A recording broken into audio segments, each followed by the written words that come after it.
ये कहानी है एक ऐसे लड़के का जिसको विरासत में टाइम ट्रैवल करने की काबिलियत मिलती है, लेकिन वो इस काबिलियत का फायदा उठाकर पास्ट में जाकर कुछ ऐसे काम करता है जो देखेंगे हम आज की इस पूरी कहानी में। तो कहानी की शुरुआत में हम टिम नाम के एक 17 साल के लड़के को देखते हैं जो इंग्लैंड में समंदर किनारे एक घर में रहता है। उसकी फैमिली में सब हंसी खुशी रहते हैं, जहाँ उसके पिता जेम्स जो एक रिटायर्ड प्रोफेसर हैं और माँ का नाम मैरी और उनके भाई अंकल डेस्मंड जो हर वक्त खोए हुए रहते हैं और एक बहन कैथरीन जिसे वो प्यार से किटकैट बुलाता है। टिम और उसका परिवार अपनी जिंदगी खुशी और आराम से बिताते हैं, जहाँ वो बीच पर जाते हैं, एंजॉय करते हैं और हर फ्राइडे एक नई फिल्म देखते हैं और हर साल की तरह एक न्यू ईयर पार्टी रखते हैं जो टिम को हर बार बोरिंग ही लगता है क्योंकि उसे लोगों के बीच घुलना मिलना नहीं आता, इसलिए उसे ऐसी पार्टीज पसंद नहीं है। फिर एक दिन टिम के पापा कुछ बताने के लिए उसे बुलाते हैं जो उन्हें उनके पापा ने तब बताया था जब वो 21 साल के थे और अब ये बात वो अपने बेटे टिम को बताना चाहते हैं। वो कहते हैं कि इस बात को सुनने के बाद तुम्हें शायद थोड़ा अजीब लगेगा और हैरानी भी होगी, लेकिन ये सच है कि इस परिवार के सारे मर्दों में एक काबिलियत है कि वो टाइम ट्रैवल करके पास्ट में जाकर अपने आने वाले भविष्य को सुधार सकते हैं। लेकिन टिम इस बात पर यकीन नहीं करता, पर वो बताते हैं कि ये सच है और ऐसा करने के लिए तुम्हें किसी भी अंधेरी जगह पर जाना होगा और अपनी मुट्ठी बंद करके उस पल के बारे में सोचना होगा जहाँ तुम जाना चाहते हो। लेकिन टिम इस बात को हंसी में उड़ा देता है और मजाक समझकर इस काबिलियत को टेस्ट करने का फैसला करता है और फिर अलमारी में जाकर अपनी मुट्ठी बंद करते ही वो टाइम ट्रैवल करके न्यू ईयर की रात के समय में पहुंच जाता है और अलमारी से बाहर आकर देखता है कि उसके कपड़े बदल चुके हैं और वो बिल्कुल शॉक्ड हो जाता है। इसके बाद वो नीचे पार्टी में आकर शामिल होता है और वो सब कुछ करता है जो उसने पहले मिस कर दी थी और फिर अलमारी में आकर फिर से अपनी मुट्ठी बंद करके वापस अपने समय में पहुंच जाता है। जिसके बाद वो अपने पापा से बात करता है जो बताते हैं कि इस बारे में तुम्हारे माँ को भी पता नहीं है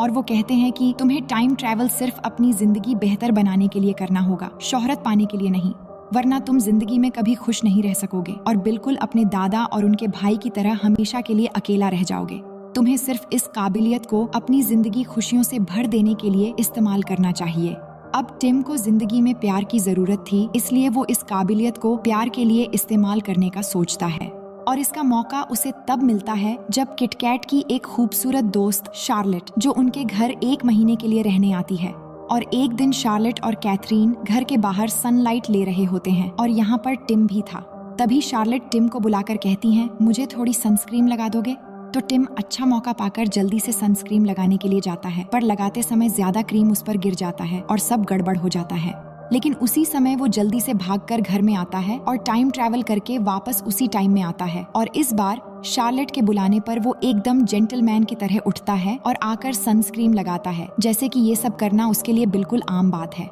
इसके बाद हम देखते हैं कि सभी समर वेकेशन को बहुत खूबसूरती से एंजॉय करते हैं और सब दोस्त मिलकर बहुत ही अच्छा टाइम स्पेंड करते हैं और ऐसा करते करते टिम शार्लेट में इतना खो गया था कि उसे वक्त का पता ही नहीं चला और टाइम ट्रैवल की बात भी उसके दिमाग से फिसलने लगी थी। अब शार्लेट जब वापस अपने घर जाने वाली थी तो उस दिन तक टिम रुका रहा उसे अपने दिल की बात कहने के लिए और वो जब रात को उसे ये बात बताने जाता है तो वो कहती है कि तुमने ये बात कहने में देर कर दी है, ये बात तुम्हें पहले बतानी चाहिए थी, जिससे हम समर वेकेशन को और भी खूबसूरती से बिता सकते थे। ये सुनकर टिम 1 महीने पहले पास्ट में जाता है और शार्लेट को बताता है कि वो उससे प्यार करता है, लेकिन तब शार्लेट उसे कहती है कि तुम ये बात तब बताना जब मेरी इस घर में आखिरी रात हो और इस तरह हम दोनों एक दूसरे को अच्छे से जान भी लेंगे। अब इससे टिम को समझ आ जाता है कि शार्लेट को वो कभी पसंद ही नहीं आएगा और टाइम ट्रैवल से कभी किसी का मन बदला नहीं जा सकता और इसीलिए वो अपने पहली प्यार को भूल जाता है और वो चली जाती है।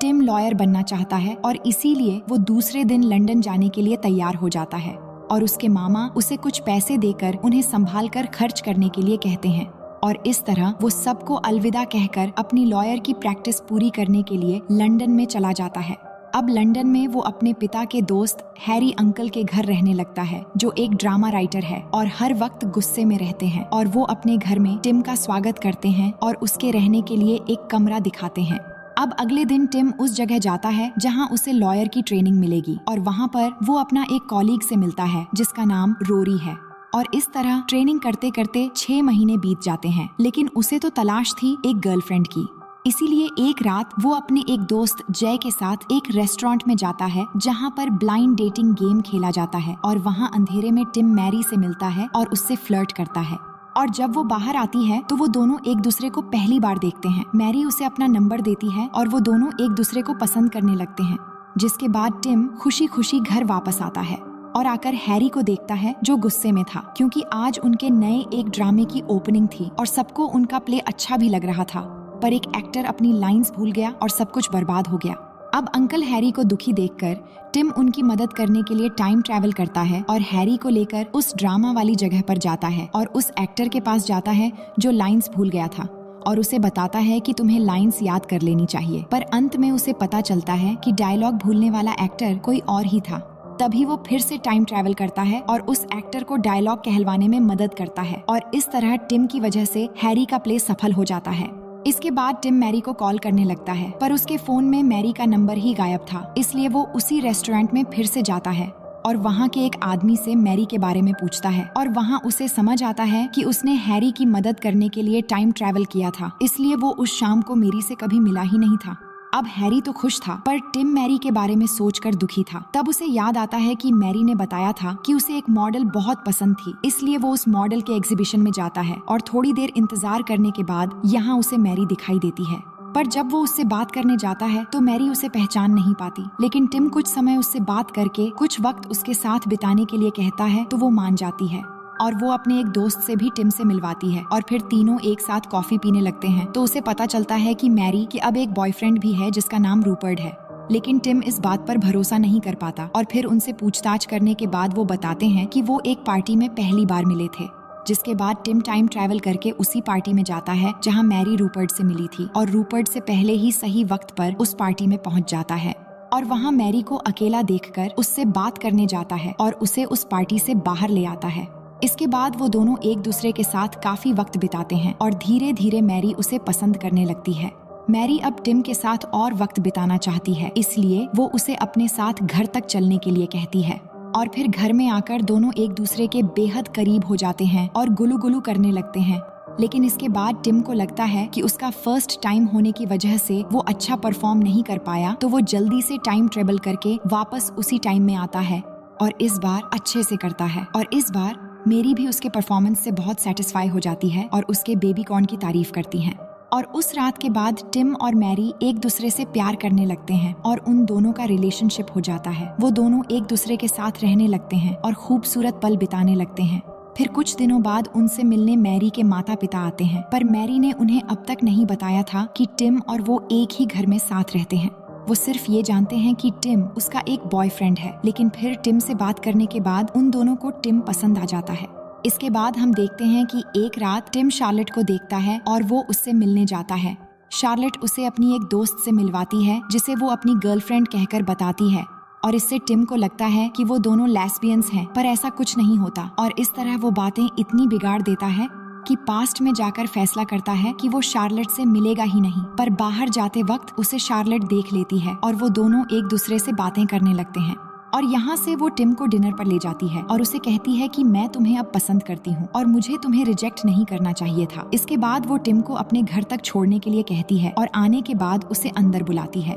पर टिम अंदर ना जाकर वहाँ से चला आता है और तब उसे समझ आता है कि वो मैरी से कितना प्यार करने लगा है। वो घर आकर मैरी को प्रपोज करता है और मैरी भी शादी करने के लिए मान जाती है। इसके बाद टिम उसे अपने परिवार से मिलवाने ले जाता है और वो टिम की माँ के साथ आसानी से घुल मिल जाती है और घर पर कैथरीन भी होती है जो मैरी से मिलकर बहुत खुश होती हैं। अब रात को डिनर के समय टिम सबको बताता है कि मैरी प्रेग्नेंट है और हम जल्द ही शादी करने वाले हैं और ये सुनकर सब मान भी जाते हैं। इसके बाद टिम और मैरी शादी के प्लान बनाते हैं, जहां शादी के दिन मैरी वही गाना चलाने का फैसला करती है जो टिम और उसके पिता का मनपसंद गाना है। और फिर बहुत बारिश और तूफान के बीच बहुत ही हंसी खुशी से उनकी शादी हो जाती है। और टिम ने बेस्ट मैन के लिए जिन जिन को स्पीच देने के लिए कहा था वो सब बुरी स्पीच देने लगते हैं और अंत में वो टाइम ट्रैवल करके अपने पिता को स्पीच देने के लिए कहता है तो वो आकर अच्छे से स्पीच देते हैं, लेकिन वो अपनी स्पीच से खुश नहीं होते और इसलिए वो भी टाइम ट्रैवल करके फिर से आकर पहले से बेहतर स्पीच देते हैं और सबको बहुत अच्छा लगता है। इसके बाद हम देखते हैं कि टिम और मैरी की एक बेटी होती है जिसका नाम वो पोजी रखते हैं और एक नन्ही सी जान परिवार में आने से सभी बहुत खुश होते हैं। इसके बाद टिम और मैरी एक दूसरे घर में शिफ्ट हो जाते हैं और अब टिम अपनी जिंदगी में इतना खुश था कि उसे टाइम ट्रैवल करने की जरूरत भी नहीं पड़ती। फिर हम देखते हैं कि पोजी के पहली बर्थडे पर सभी टिम के घर आते हैं सिवाय कैथरीन के। तभी हम कैथरीन की बॉयफ्रेंड को देखते हैं जो आकर टिम को बताता है कि कैथरीन और उसका झगड़ा हो गया है। उसके बाद उसने थोड़ी सी शराब पी ली और गुस्से में कार लेकर निकल गई और उसकी एक्सीडेंट हो गई। इसके बाद टिम और मैरी जल्दी से हॉस्पिटल पहुंचते हैं और कैथरीन को देखने के बाद टिम उसे तकलीफ में नहीं देख पाता, इसलिए पास्ट में जाकर खुद कार ड्राइव करके कैथरीन को सही वक्त पर बचा लेता है। अब टिम और मैरी कैथरीन की जिंदगी सुधारने के बारे में सोचते हैं क्योंकि उसका ब्रेकअप हो गया है और वो पूरी तरह से टूट गई थी। इसलिए उसकी मदद करने के लिए टिम उसे टाइम ट्रैवल की सच्चाई बता देता है और उसे न्यू ईयर की उस रात में ले जाता है ताकि वहाँ कैथरीन को उस लड़के से मिलने से रोक सके जिसकी वजह से कैथरीन की जिंदगी बर्बाद होने वाली थी। और कैथरीन उस पार्टी में आकर उस लड़के को थप्पड़ मारती है, जिसके बाद दोनों भाई बहन वापस अपनी टाइम में आ जाते हैं और टिम कैथरीन को अपने दोस्त जय के साथ रहने के लिए कहता है। इसके बाद टिम खुशी खुशी अपने घर वापस आता है, लेकिन आकर वो देखता है कि टाइम ट्रैवल करने की वजह से उसकी बेटी पोजी की जगह एक बेटे ने ले ली है जो टिम के लिए एक अनजान बच्चा है। इसके बाद वो इस बारे में अपने पिता से बात करता है जो उसे बताते हैं कि एक लड़की की जगह लड़का इसलिए हो गया क्योंकि तुम टाइम ट्रैवल करके बच्ची की जन्म से बहुत पहले चले गए थे और ऐसा तुम करते रहोगे तो हर बार तुम्हारा बच्चा भी बदलता रहेगा। इसके बाद ना चाहते हुए भी वो एक मुश्किल फैसला लेकर पास्ट में जाता है और फिर से कैथरीन का एक्सीडेंट होने देता है ताकि उसे वापस उसकी बेटी मिल जाए और उस टाइम में पहुंचता है जिस समय कैथरीन को देखने टिम और मैरी हॉस्पिटल में गए थे, जहां पर टिम और मैरी जिद करते हैं और कैथरीन से कहते हैं कि वो उस लड़के को भूलकर जय के साथ अपनी जिंदगी आगे बढ़ाए और वो इस बात के लिए मान भी जाती है। अब वक्त बीतता है और टिम और मैरी का एक और बच्चा होता है। फिर एक दिन उन्हें पता चलता है कि टिम के पापा जेम्स को कैंसर हो गया है, जिसके बाद टिम अपने पापा के पास जाता है और कहता है कि मैं पास्ट में जाकर इस चीज को बदल दूंगा, पर उसके पापा कहते हैं कि कुछ चीजें ऐसे हैं जो हम इंसान कभी भी बदल नहीं सकते और वो बताते हैं कि एक और राज है जो तुम्हें बताना बहुत जरूरी है और सिर्फ ऐसा करके तुम अपनी काबिलियत के साथ खुश रह पाओगे और जिंदगी बेहतर हो जाएगी। तुम्हें बस जीवन के हर एक दिन को 2 हिस्से में जीना होगा, जहां दिन के पहले हिस्से में तुम्हें आम लोगों की तरह नॉर्मल लाइफ बिताना होगा और अपने काम को झेलना होगा बिना टाइम ट्रैवल किए, और दूसरे हिस्से में पूरा दिन बिताने के बाद रात को टाइम ट्रैवल करके फिर से वही दिन बिताना होगा और इस बार तुम्हें दिन की उस खूबसूरती को महसूस करना होगा जो तुमने पहली बार मिस कर दी थी। टिम ऐसा ही करता है और अब हर दिन वो खुशी से और बेहतर तरीके से जीने लगता है अपने आसपास की खूबसूरती को महसूस करके। और फिर एक दिन उसे पता चलता है कि उसके पापा गुजर गए हैं, पर अंतिम संस्कार से पहले टिम आखिरी बार अपने पापा से मिलने के लिए टाइम ट्रैवल करता है,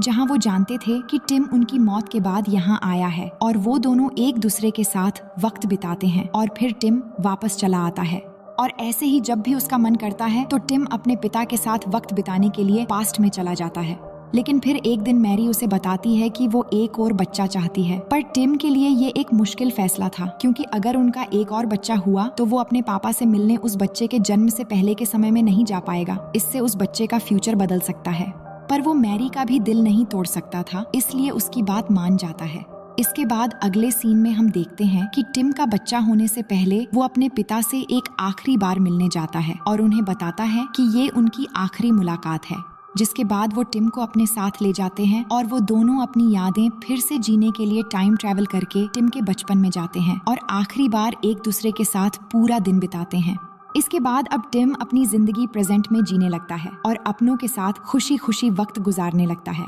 उसने अब टाइम ट्रैवल करना छोड़ दिया है और अब वो हर नॉर्मल दिन में खुशियां ढूंढता है और ऐसे ही जिंदगी को स्पेशल बनाने लगता है। और अब वो समझ चुका था कि हर कोई अपनी जिंदगी में टाइम ट्रैवल ही कर रहा है, इसलिए सबको जिंदगी के हर दिन को अपना बेस्ट देना चाहिए और जिंदगी को काटना नहीं बल्कि उसे और बेहतरीन बनाकर जीना चाहिए। तो दोस्तों, अगर आपको टाइम ट्रैवल करने की पावर मिल जाए तो आप किस जगह जाना चाहोगे और क्या क्या करना चाहोगे, कमेंट करके जरूर बताएं। और ऐसे ही मजेदार कहानियां देखने के लिए वीडियो को लाइक करके चैनल को जल्दी से सब्सक्राइब कर लो।